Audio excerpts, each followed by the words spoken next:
Hi everyone, welcome to my craft studio. I'm Barb. I have a haul to share today. I went to Meijer, which is a local Midwest grocery store chain, Hobby Lobby, and I got an auto ship from HSN. From Meijer, I bought this fat quarter bundle. They're just kind of pastel, bright pastels. I think the same exact bundle is sold at Hobby Lobby.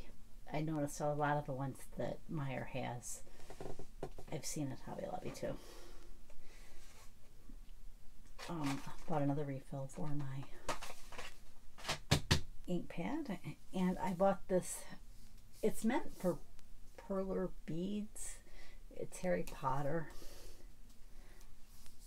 I kind of thought maybe I could use it for the DIY diamond dots, possibly, or counter cross stitch. Nothing else, just the patterns are cute. I got the book for $1.50.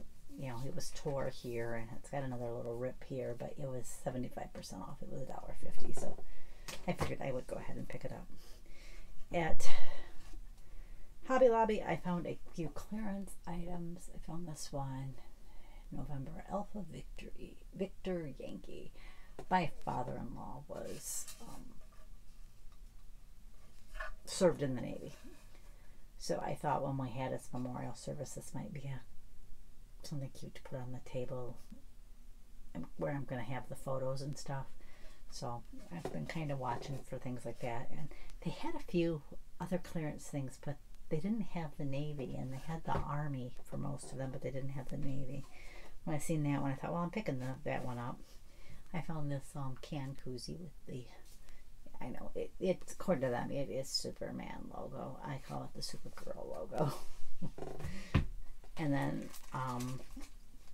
Paper Studio stuff was, I just noticed the packaging is different. Now these are the same exact sticker, but this package was $1.99 and this package was $2.49. Seriously?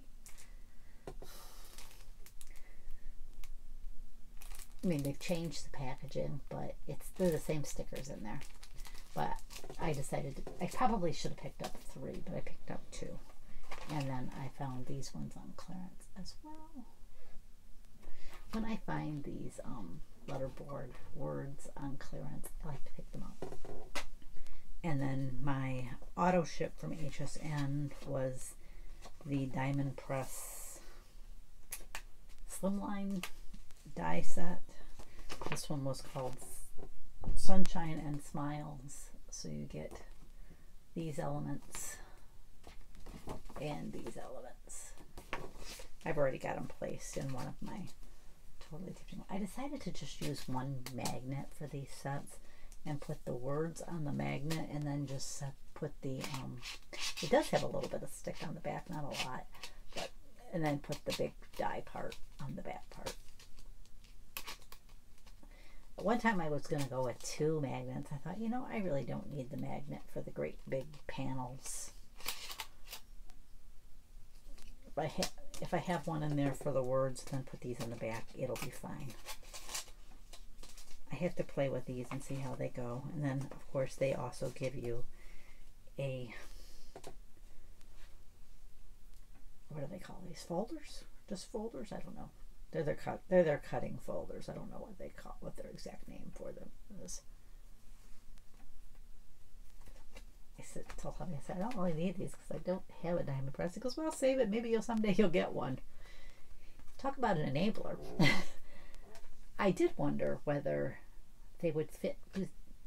Will this size fit through the regular small diamond press, or do you have to have the marquee?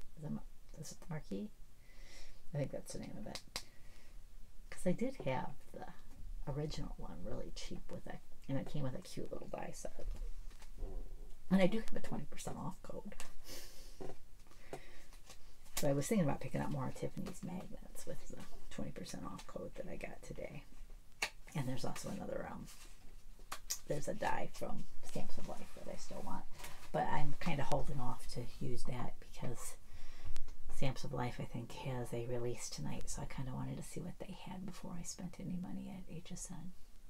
But that's really all I have to share today. I haven't been in the craft room much this week, except to do some scanning of pictures, because that is one other thing that I bought was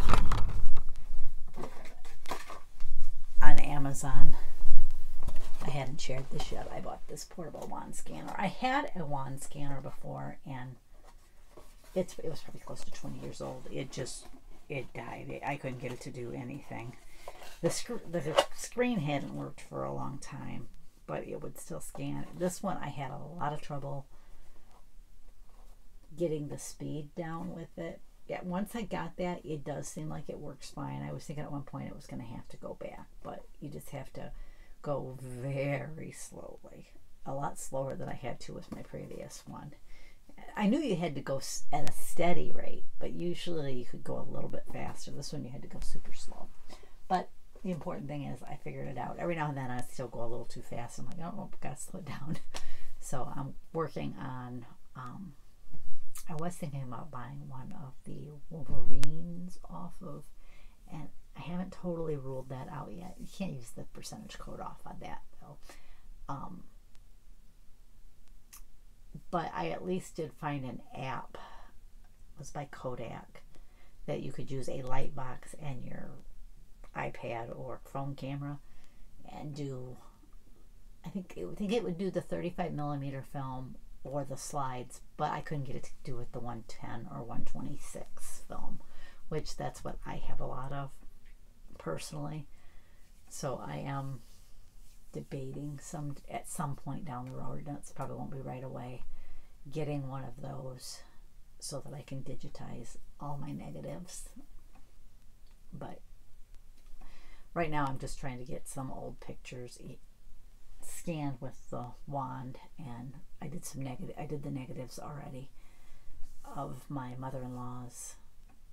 I'm trying to find pictures for my father-in-law to put on boards. I'm thinking of doing 3. I have 4 boards bought, but I know of 3. I think for the one I want to do like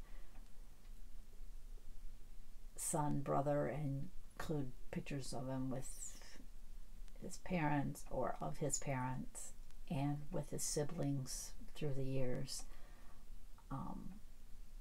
And then I want to do one for the Navy, pictures of him from his Navy days, and I think I have 1 or 2 pictures of his ship. So I want to put that in there as well. And then the last one, I'm thinking husband, father, and put pictures of him with my mother-in-law and with my husband and his sister.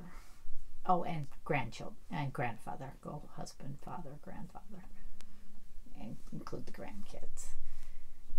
Unless I decide to do a whole separate one for grandfather, because I probably have more of them with the grandkids than I do with the thing. But I'm that's kind of where I'm leaning. It's just the 3, but I could also include the word uncle somewhere in, because I do have a couple pictures of them with nieces or nephews, but not a whole lot.